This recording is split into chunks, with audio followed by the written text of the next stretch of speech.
Ibu sudah memperoleh 20 JP.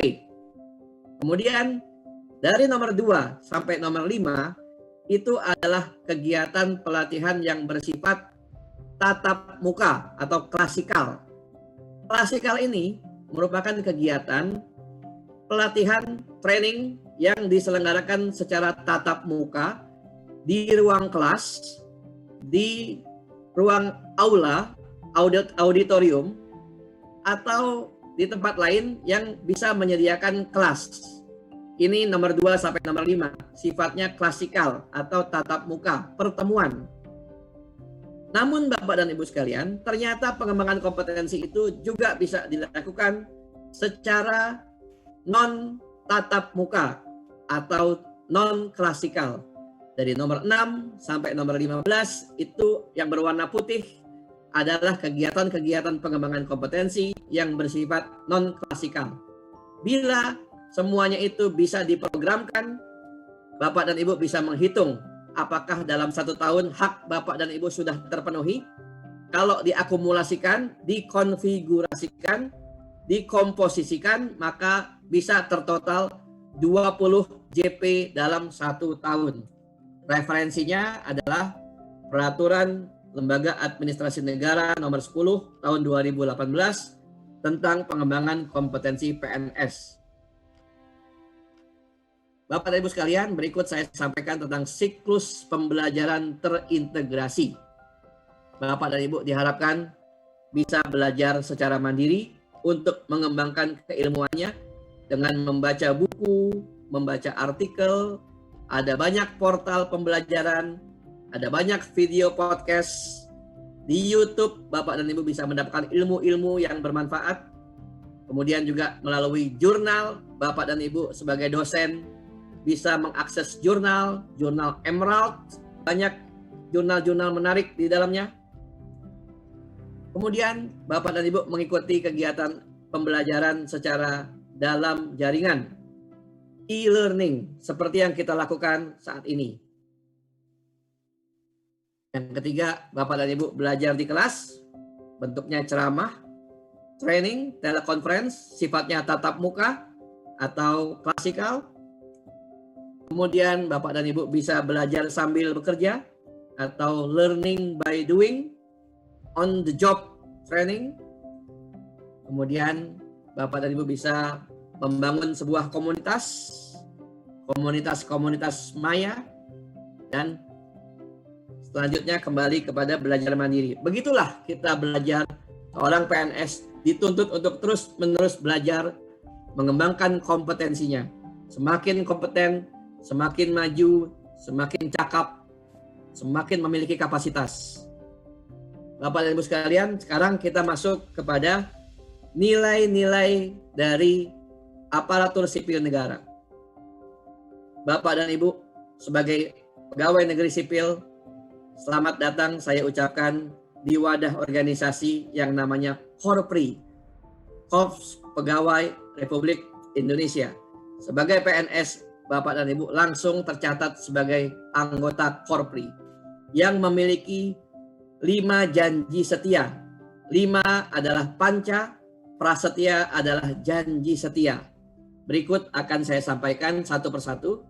Yang pertama, sebagai anggota Korpri, Bapak dan Ibu harus setia dan taat kepada NKRI dan pemerintah berdasarkan Pancasila dan UUD 45. Kemudian janji yang kedua, menjunjung tinggi kehormatan bangsa dan negara serta memegang teguh rahasia jabatan. Janji yang ketiga sebagai berikut, Bapak dan Ibu sebagai PNS harus mengutamakan kepentingan negara dan masyarakat di atas kepentingan pribadi dan golongan. Yang keempat, memelihara persatuan dan kesatuan bangsa serta kesetiakawanan Korps Pegawai Republik Indonesia. Dan janji setia yang kelima sebagai anggota Korpri adalah menegakkan kejujuran, keadilan, dan disiplin dan meningkatkan kesejahteraan dan profesionalisme. Inilah Bapak dan Ibu. Bapak dan Ibu sebagai PNS otomatis menjadi anggota Korpri yang tentu wajib mengetahui dan mematuhi dan menepati janjinya sebagai anggota Korpri, yaitu 5 panca prasetya, 5 sumpah setia. Bapak dan Ibu sekalian, ini adalah tata nilai khas Kementerian Pendidikan dan Kebudayaan, tercantum dalam Peraturan Menteri Pendidikan dan Kebudayaan nomor 22 tahun 2020. Kalau Bapak dan Ibu upload atau mengunduh, download maksud saya ya, kalau Bapak dan Ibu mendownload, mengunduh Peraturan Menteri Pendidikan dan Kebudayaan nomor 22 tahun 2020 tentang rencana strategis Renstra Kementerian Pendidikan dan Kebudayaan, maka inilah corporate culture khas pegawai Kementerian Pendidikan dan Kebudayaan. Yang pertama, memiliki integritas. Sebagaimana tadi sudah kita diskusikan di awal, bahwa yang dimaksud dengan kata integritas itu bukan hanya sekedar kejujuran, tetapi juga kemuliaan, kedisiplinan, keberanian, kebenaran. Itu yang disebut dengan integritas. Tidak hanya sekedar jujur saja. Kemudian pegawai Kementerian Pendidikan dan Kebudayaan harus memiliki kreativitas, yaitu menciptakan hal-hal yang baru dan memiliki inovasi. Inovasi artinya memiliki upaya-upaya yang bersifat terobosan. Baik. Yang ketiga, Bapak dan Ibu bekerja sebagai PNS harus aktif. Jangan bekerja kalau menerima perintah saja.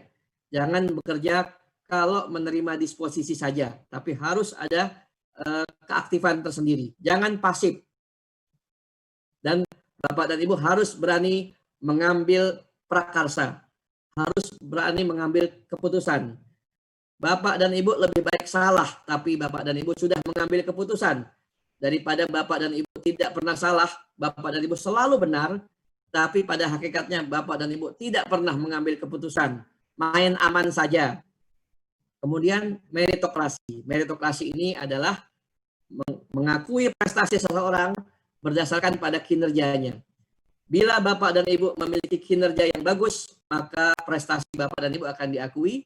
Prestasi ini diakui bukan karena faktor sara atau suku, agama, ras, dan golongan, tapi prestasi ini diakui berdasarkan kinerja. Kemudian kita sebagai PNS wajib hukumnya menjadi seorang pembelajar. Pembelajar dari buayan ibu sampai masuk liang lahat. Kemudian terakhir, Bapak dan Ibu sebagai pegawai negeri sipil dari Kementerian Pendidikan dan Kebudayaan harus bekerja secara ikhlas atau tanpa pamrih. Baik, inilah tata nilai Kemendikbud atau corporate culture-nya, budaya organisasinya yang tercantum secara jelas dalam Permendikbud nomor 22 tahun 2020 tentang rencana strategis. Bapak dan Ibu sekalian, sebagai pegawai Kemendikbud tentu Bapak dan Ibu harus mengenal tokoh yang satu ini. Tokoh yang satu ini sedang berbincang dengan Presiden kita, Presiden Soekarno. Kita perlu mengenal beliau dengan baik. Beliau adalah Ki Hajar Dewantara yang mempunyai lambang sebagai berikut. Nah, lambang ini adalah simbol dari Kementerian Pendidikan dan Kebudayaan, Tut Wuri Handayani. Nama beliau adalah Ki Hajar Dewantara yang aslinya adalah Raden Mas Suwardi Suryaningrat.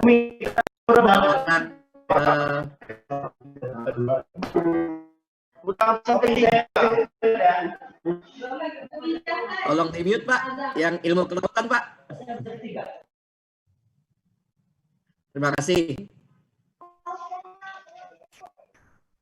Tolong Pak, yang ilmu kelautan Pak, di-mute Pak. Terima kasih. Ki Hajar Dewantara adalah Bapak Pendidikan Nasional. Beliau adalah pendiri Sekolah Taman Siswa. Dan juga Ki Hajar Dewantara adalah seorang tokoh politik, mendirikan partai Indische Party dengan seorang Belanda bernama Douwes Dekker dan seorang Indonesia yang bernama Cipto Mangunkusumo. Bertiga mereka berjuang secara politik untuk kemerdekaan Indonesia. Dan juga Ki Hajar Dewantara adalah Menteri Pendidikan yang pertama. Beliau memiliki tata nilai filosofis yang pertama, ingarso sung tulodo, artinya bila berada di depan harus memberikan contoh teladan. Bila berada di depan harus memberikan arahan, memberikan petunjuk, memberikan visi. Kemudian yang kedua, ingmat yo mangun karso. Bila berada di tengah harus memberikan motivasi.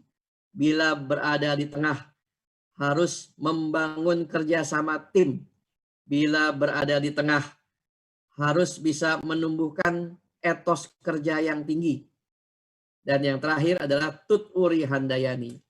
Bila berada di belakang harus bisa memberikan support, harus bisa memberikan semangat, harus bisa memberikan dorongan.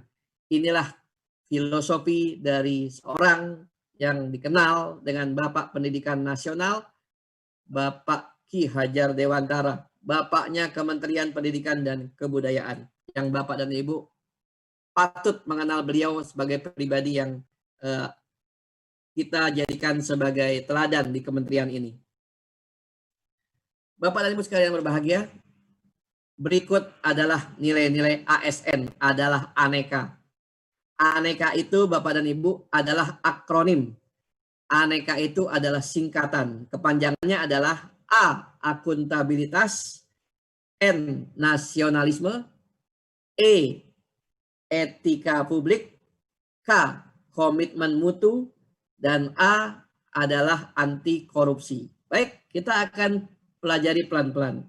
A yang pertama, yaitu akuntabilitas. Indikator perilakunya adalah sebagai berikut.